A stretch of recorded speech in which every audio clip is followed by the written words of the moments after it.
Baik, bismillahirrahmanirrahim. Assalamualaikum warahmatullahi wabarakatuh. Perkenalkan, saya Fadila Salsabila Ambo dengan NIM 24040750153, nomor urut 10.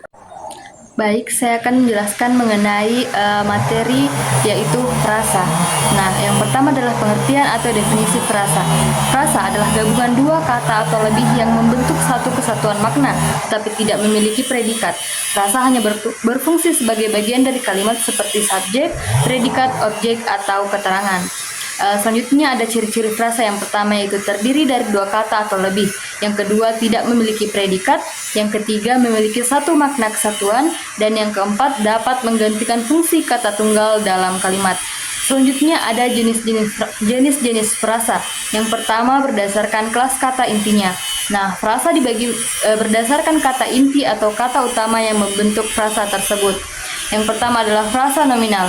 Frasa yang berinti kata benda, contohnya rumah besar, mobil mewah, dan anak pintar.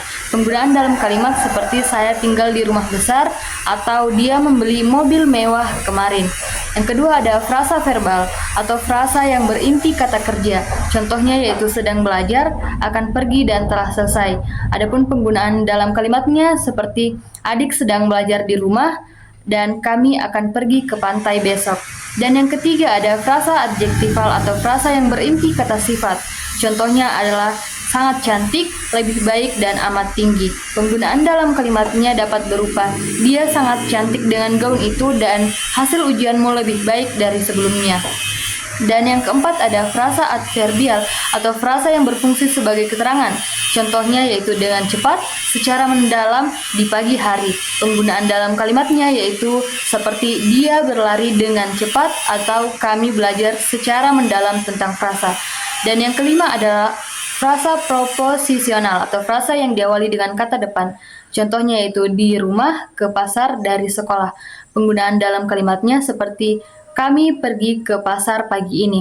Dan yang kedua ada berdasarkan hubungan unsurnya. Yang pertama ada frasa endosentris. Frasa yang memiliki unsur inti dan bisa berdiri sendiri tanpa kata lain. Contohnya itu buku tebal bisa hanya buku atau tebal saja. Penggunaan dalam kalimatnya seperti saya membaca buku tebal. Dan yang kedua ada frasa eksosentris, yaitu frasa yang tidak memiliki unsur inti yang bisa berdiri sendiri. Contohnya itu di rumah, tidak bisa hanya di atau rumah saja. Adapun penggunaan dalam kalimatnya yaitu saya belajar di rumah. Yang ketiga ada berdasarkan maknanya. Yang pertama ada frasa setara atau koordinatif. Kedua kata dalam frasa yang memiliki kedudukan yang sama. Contohnya ayah dan ibu, besar kecil, dan panas dingin. Penggunaan dalam kalimatnya seperti ayah dan ibu pergi ke pasar. Dan yang kedua ada frasa bertingkat atau subordinatif. Nah, salah satu kata dalam frasa lebih dominan. Contohnya sangat indah, akan pergi, dan rumah besar. Penggunaan dalam kalimatnya seperti pemandangan ini sangat indah. Baiklah, selanjutnya ada perbedaan antara frasa dan klausa. Yang pertama, frasa adalah gabungan dua kata atau lebih yang tidak memiliki predikat. Contohnya mobil baru sangat cepat dan di rumah seperti contoh tadi. Dan yang kedua, klausa adalah gabungan kata yang memiliki subjek dan predikat. Contohnya dia makan, kami belajar, mereka bekerja keras. Dan yang ketiga, frasa hanya berfungsi sebagai bagian dari kalimat, sedangkan klausa bisa menjadi kalimat utuh jika diberi tanda baca yang sesuai.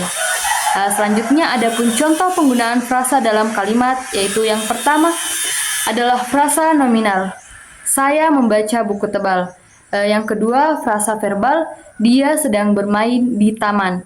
Yang ketiga frasa adjektifal, rumah itu sangat besar. Yang keempat ada frasa adverbial, kami bekerja dengan sungguh-sungguh. Yang kelima ada frasa preposisional, mereka belajar di sekolah. Baiklah, cukup sekian materi yang dapat saya sampaikan. Saya akhiri dengan ucapan wassalamualaikum warahmatullahi wabarakatuh.